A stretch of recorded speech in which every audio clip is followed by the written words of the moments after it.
trained in Western medicine to be a physician, they call your training allopathic medicine. And the training is magnificent with acute illness. Gunshot wound, heart attack,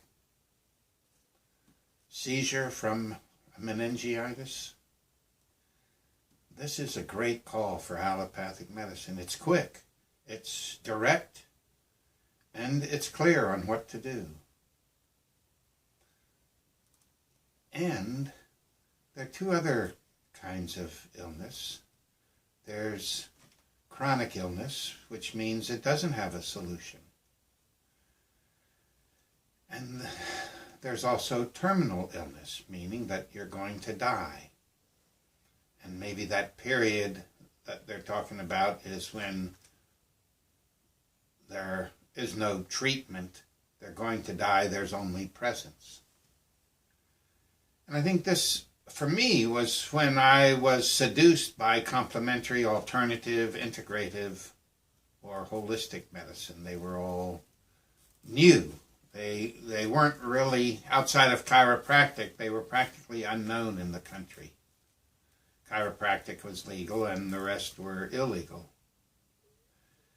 And wow, with chronic illness, it was such a remarkable relief to have not just one kind of complementary medicine, acupuncture, homeopathy, naturopathy, Ayurvedic, anthroposophic, and a lot of other unusual things, many different techniques of massage.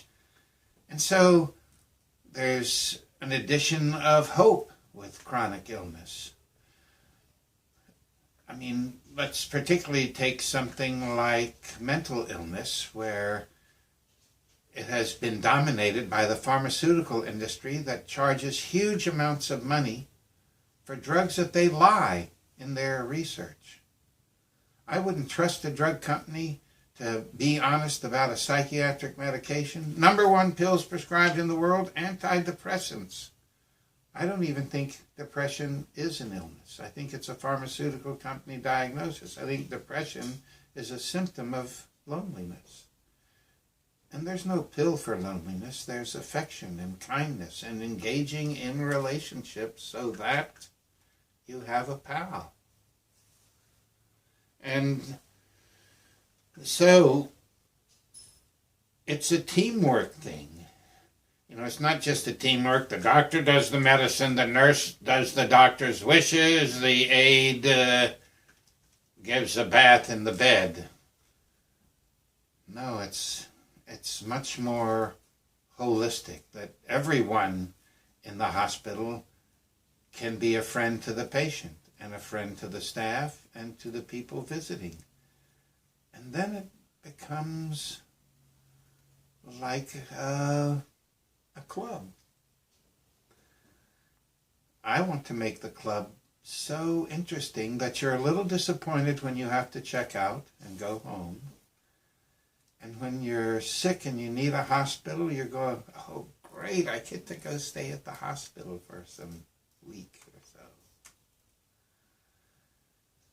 I am so glad that since I've been a doctor, a lot more complementary, integrative, alternative medicine has been accepted. It's still hierarchical in the U.S., but it's not as illegal as it was. And we can explore